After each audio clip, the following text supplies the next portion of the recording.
Hello there, my name's Anna Amelia and I'm from North East Animal Rights. This is another one of our Saturday Spotlight interviews, and today we're delighted to welcome along Tash Peterson, who is a disruptive animal rights activist from Australia. We were very lucky to meet Tash in a vegan camp out and hear her speak, and two of our junior activists, Olivia and Jessica, were able to secure us an interview with Tash. So we're very grateful to the girls, but also to Tash, and we'd like to welcome Tash along as well. So thank you very much for doing this. Thanks so much for having me on. I'm going to pass straight over to the girls because obviously this is their interview. So I'm going to just adjust the camera and then I'm going to move out of the way. So Olivia is going to make a start on the questions. Okay. At what age did you become vegan? I was 23 when I became vegan overnight after watching a documentary called Food Choices. And it made me realize that I'd been cruel to animals for my entire life. And I grew up so close to wild animals and companion animals, but I never considered farm animals. And I'm so grateful that I watched that documentary when I was 23 and I was vegan from that moment onwards. What or who inspired you inspired you to be vegan? Sorry, can you say that again? It just cut out. What or who inspired you to be vegan? To become vegan? Yeah, so it was mainly the documentary, which is called Food Choices, that inspired me to become vegan. And because I became passionate so quickly, I started finding lots of other animal rights activists online, like Joey Carbstrong and James Aspey, and they were really inspirational in my journey as a vegan and learning more information about the cruelty happening to animals. And Joey was the activist who actually inspired me to become an activist. Do you ever think you would be non-vegan again?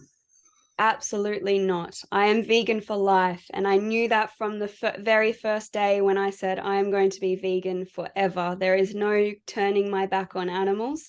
And I will always be vegan, and I'll never stop speaking up for animals to create awareness to the cruelty happening to them.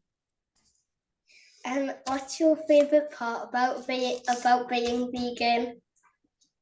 Oh, there's so many favorite parts.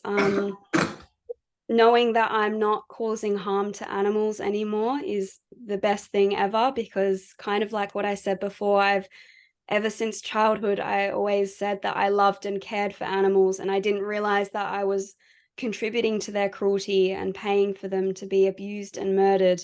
So that's my favorite thing, just being able to know this truth and know that I'm no longer causing harm to animals, and that I am speaking up on behalf of animals to help more people become vegan.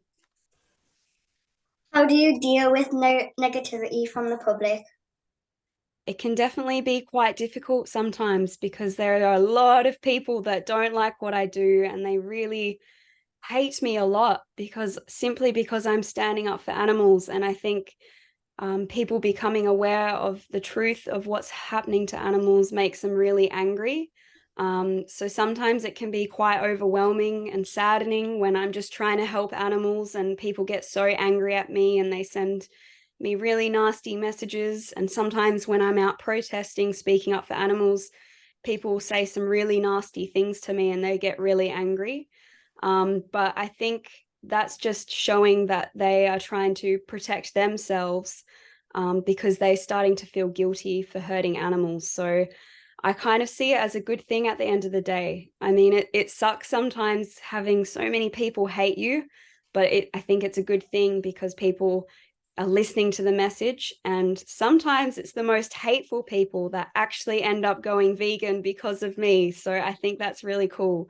So I don't ever get like really upset when I get nasty messages or people say nasty things to me. I just try and stay compassionate and talk to them about animals. And a lot of the time these people will end up listening, and then later down the track they might actually become vegan. What has been your favorite protest so far? Oh, that is such a difficult question. I have done so many protests that are my favorites. I think one that comes to mind is the dairy protest that I did. and I painted myself to be a dairy cow and wore like a cow onesie costume. I think that's my favorite because I really like using creativity when I do protests. And I think being able to dress myself as a dairy cow to show people the cruelty that's happening in the dairy industry looked really cool. So I like to use lots of different costumes when I do my protests. So that's probably one of my most favorite ones. How do you feel about your family and friends who are not vegan? What do they think of what you do? Well, I don't actually have any friends who aren't vegan, but I used to when I first became vegan. And it was definitely quite difficult to try and get my friends to understand the cruelty happening to animals. And yeah, unfortunately, some of my family members aren't vegan either. So that's been a difficult journey for me, just trying to get my family members to understand the cruelty happening to animals. It can be upsetting when they don't change after you tell them the truth and tell them what's happening to animals. It can be super upsetting, but I've learned to just try and put that energy into other people who will be more open to going vegan. So it's definitely a struggle and it can be quite upsetting. But thankfully my mum is vegan and she went vegan 6 months after I did. So I at least have my mum on my side. And maybe one day my dad and brother will join me too and become vegan. I think very recently my dad's beginning to understand veganism a lot more over all the years of me trying to educate him. So hopefully he becomes vegan soon. What is your favorite vegan food?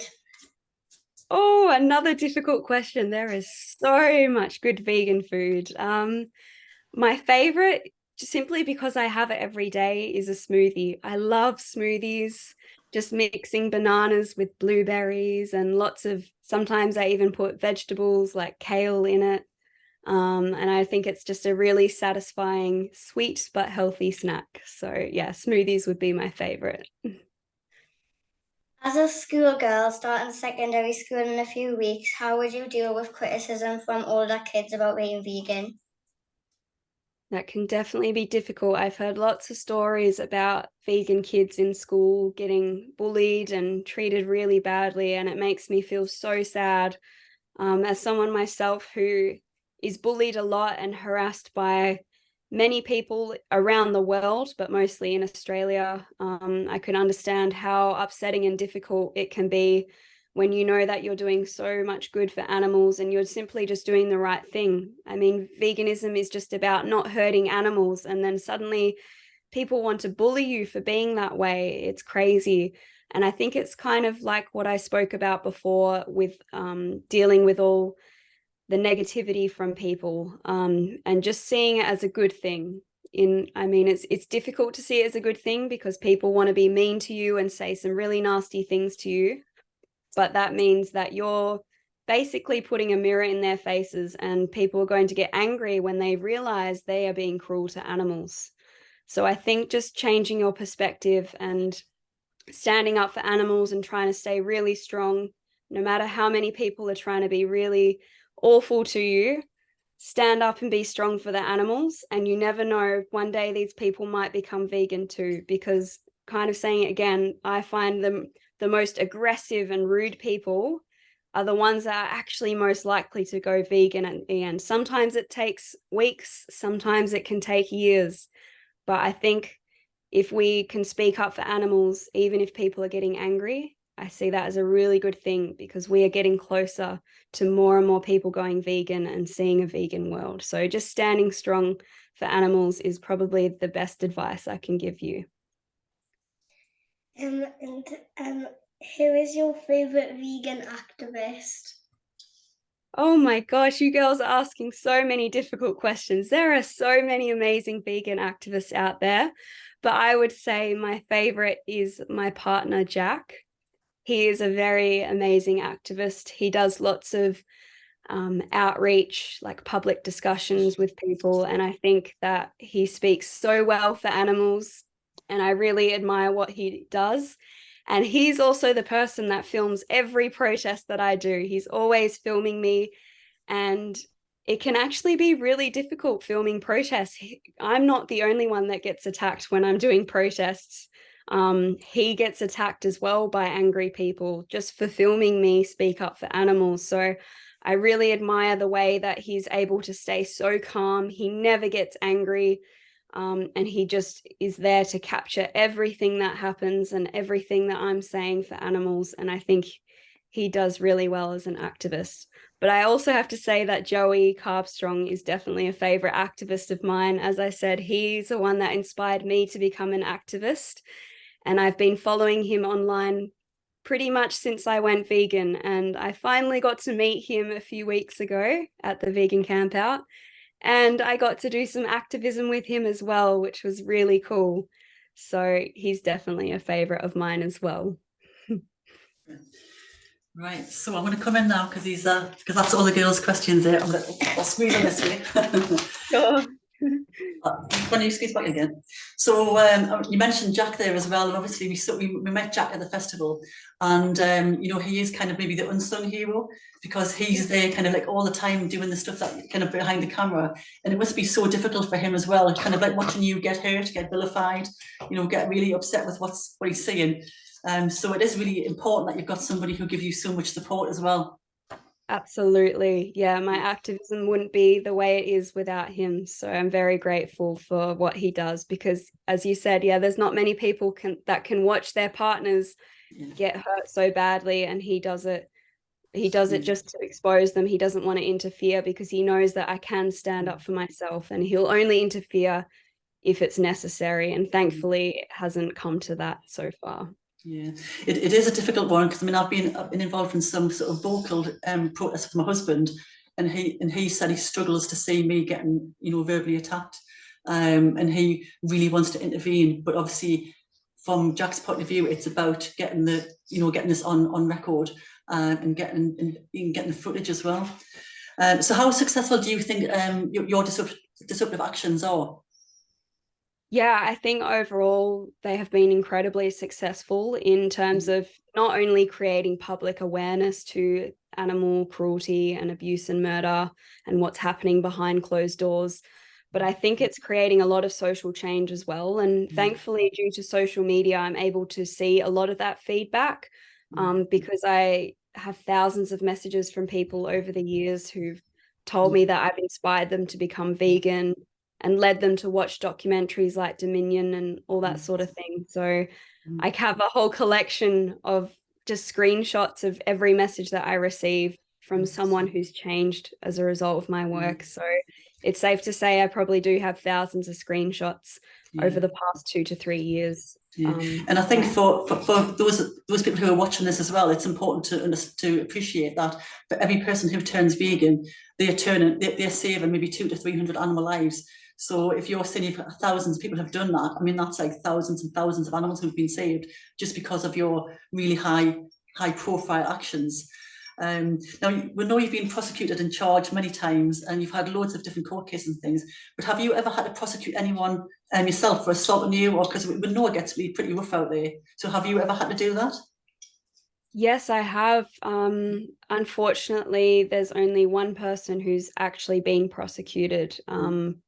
Out of all the people, at least maybe 7 to 10 people have assaulted me quite badly over the past few years. And I've spent so many hours in the police station providing statements for all these assaults. And quite often they'll come back to me and say things like, well, because you were disrupting their business, they had the right to do that, which I think is so ridiculous. That's not even stated in the legislation. You have no right to cause harm to someone if they're, you know, trespassing in your business. And yeah, there's only one person who very recently has actually been charged, and that was an elderly woman who actually threw a ceramic mug into my shin when I was doing outreach. I wasn't even in fact protesting. So she's the only person that's been charged out of all the men who've actually badly assaulted me over the years. So the system's very corrupt in that sense. There's far more police time invested in charging me for protesting than there is for those who are causing harm to animals and to the people that are speaking up to for animals. I mean, we find that in the UK as well. I mean, I don't know if you've heard much about the changes to the protest bill, where we are being, so it's much more difficult. I mean, when we do the saves, we've got to be very, very aware of, kind of how the landscape has changed, very much in their favour now. So we are very much more limited in what we can do. I mean, we always stick to the letter of the law, and we always stick to kind of what we know we can do. But it feels just fundamentally wrong that we are having to justify, like you said, we're justifying being on the right side, doing the right thing, and the law protects those who, at the moment, are the animal abusers. Yes, exactly. And it's almost similar where I'm from in Western Australia. There have been some changes in the legislation in terms of trespass in like meat, dairy, and egg and slaughterhouse farms, which is something. Sometimes I do that stuff, but in terms of my disruptive activism, no laws have actually changed. However, only in the past year or so have I actually been charged a lot of times for my activism. Beforehand, everything I did, essentially, I wasn't charged for, and it was completely legal. And then suddenly they're trying to get me for so many different things. They're twisting the law to try and arrest me and all that sort of thing. So it's interesting to see that change. And I think that's only a sign that we are becoming more powerful, and they're doing everything they can to protect these industries. So it's difficult receiving so many charges. Right now I have 6 pending charges. It's just never ending court cases all year round for the past few years. But I just see it as another opportunity to convey the message for animals. There's always media outside the court after a court case, and overall that is a good thing. Yeah, I mean, when we came along to see you with Vegan Camp Out, we weren't really sure what to expect, because obviously you have almost like a public image, and what we saw was something very, very different, very humble, very kind of sort of very, very not quiet, but kind of very, very compassionate, very sort of we found you so inspiring.